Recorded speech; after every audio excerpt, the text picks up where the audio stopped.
dokumen tadi itu. Wa aina asyahidu al-hayyul ladzi yashhadu bi? Mana saksi hidupnya? Pertanyaannya detail. Wa ayu khairin fis sijilli al-maktubi? Apa sisi kebaikan yang ada pada dokumen tertulis itu? Wa fi naqlil khututi, dan apa sisi kebaikan daripada transfer khutut, tulisan tadi itu dari ibarat seperti wasiat. Itu begitu akan detail burhan itu. Kalau menyangkut urusan dunia, ya, siapa saksinya, ya. Kemudian apa buktinya, argumentasinya apa? Oh, ini ada semacam surat wasiat. Itu kan burhan namanya, dalil. Sehingga oh ternyata benar rumahmu ini 1/10 itu dihibahkan oleh bapakmu, misalnya diberikan kamu kepada orang si fulan tadi itu. Jika bukti-bukti konkretnya sudah ada, iya, itulah kebenaran. Benar. Tsumma yusaddiqu fi naqli madzhab man sammahu. Tetapi kalau dalam urusan mazhab, urusan cara pandang, berpikir, orang seperti itu, tsumma yusaddiqu, dengan mudah membenarkan apa yang dia dengar, naqalahu, apa yang dia dengar, ya. Walaupun itu min ghairi syahidain, tanpa ada saksi sama sekali, satu atau dua. Ala sima'i, yang mendengarkan. Wa min ghairi aradi khatti dzalikal mazkuri, tanpa menyertakan, memaparkan tulisan yang sebagaimana sudah disebutkan. Wa min ghairi arad tasnifi, tanpa menyertakan bukti dalam bentuk karya tulis misalkan dari para ulama, ya. Walau bi khatti ghairihi, dengan tulisan orang lain. Dan kalau seperti itu akan nggak mudah untuk bisa diterima. Tsumma law sumi'a dzalika al-mazkur bi udhuni yusarrihu bidzalika lakana yanbaghi an yatawaqqafa fil qabul. Jika hanya menyandarkan rungokeh mawon, sumi'a dzalika al-mazkur, misalkan iki orang sing tau ngomong ngene, ya omahe 10%, cari sing ngomong ke mawon, ya kok dhisik. Yang bagi an yakuna an yatawaqqafa fil qabul. Yang kok dhisik, jangan kemudian langsung diterima informasi itu. Logikanya begitu. Zaiman annahu la burhana alaihi. Kenapa? Tidak ada data, tidak ada bukti, tidak ada fakta yang bisa mendukung pengakuanmu tadi itu. Jadi ingat masalah yang sekarang di Indonesia lagi rame itu, ya. Dari itu secara epistemologi saya kira ya masuk ya dalam kajian ini.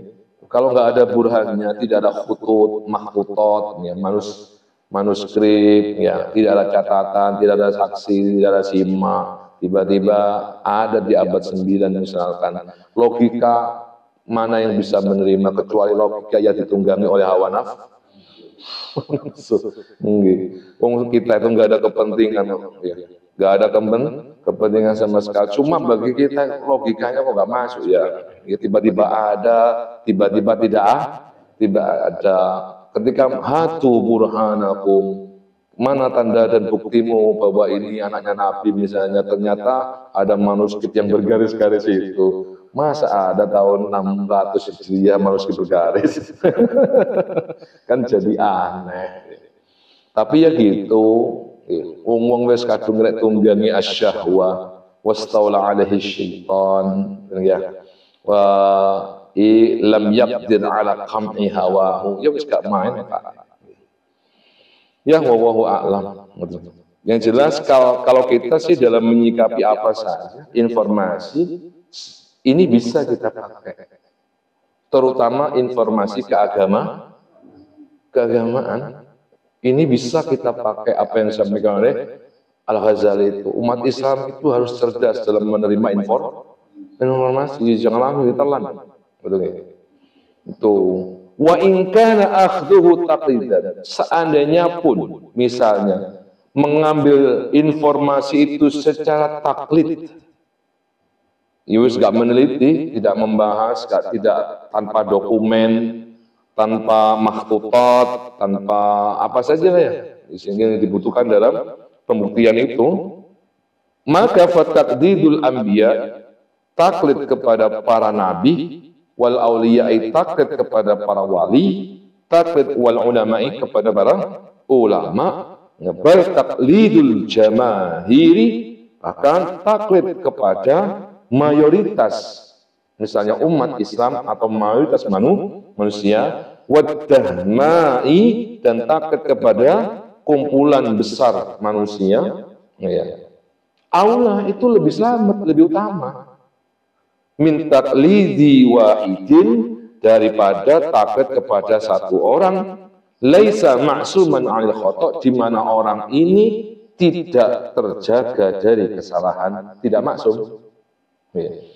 Artinya ngeten, jika ada pendapat yang mengatakan tadi itu bahwa dulu tidak ada, kemudian manusia itu ada di dunia ini, nanti kalau mati tidak ada lagi.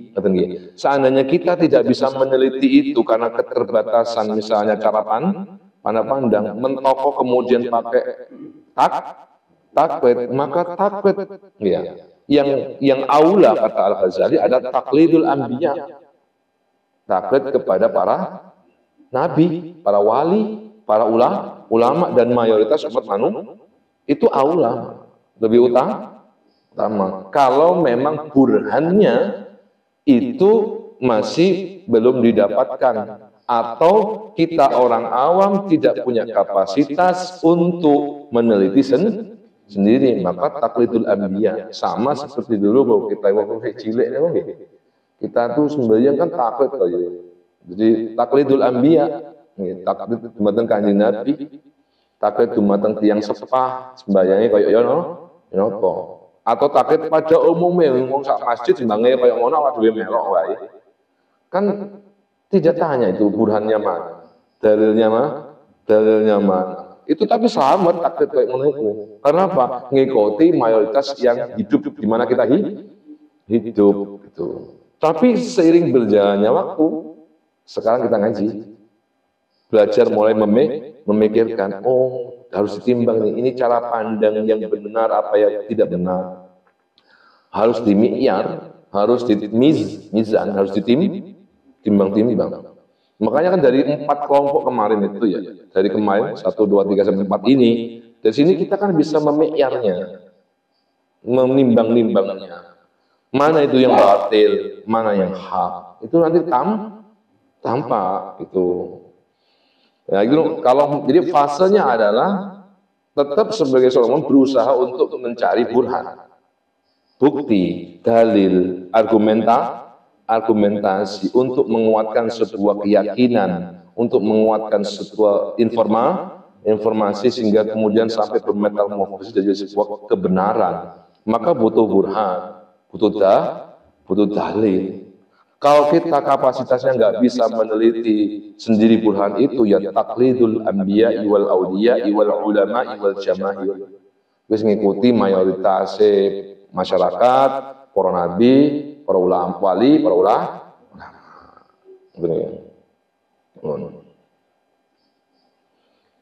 Jadi ini ya 4 kelompok yang disampaikan oleh Imam Al-Ghazali. Jadi cuma menyebutkan 4 saja. Jadi keyakinan manusia terhadap kehidupan akhirat itu ada 4. Ya, ada 4. Yang kemarin yang pertama adalah kelompok yang meyakini bahwa manusia itu akan masuk ke barzah setelah mati, ya, ke barzah.